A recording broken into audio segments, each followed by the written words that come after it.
PF transfer करणं खूप सोपं होणार आहे, कारण ईपीएफओनं त्यांच्या काही ट्रान्सफर नियमांमध्ये बदल केले आणि त्यानुसार आता खासगी कंपनीत काम करणारे कर्मचारी त्यांचं ईपीएफ अकाउंट जुन्या किंवा नव्या एम्प्लॉयरची मंजुरी न घेता सुद्धा अगदी सहजतेनं ट्रान्सफर करू शकतात.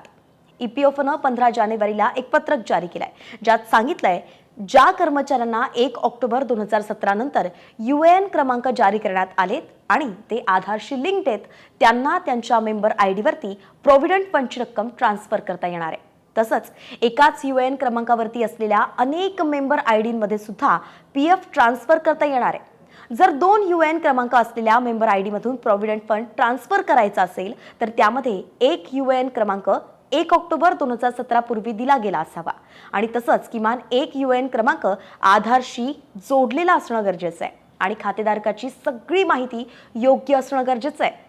खासगी कंपन्यांमध्ये काम करणाऱ्या तुमच्या सगळ्या मित्रांना हा व्हिडिओ म्हणूनच शेअर करा आणि त्यांना एक गुड न्यूज पण द्या.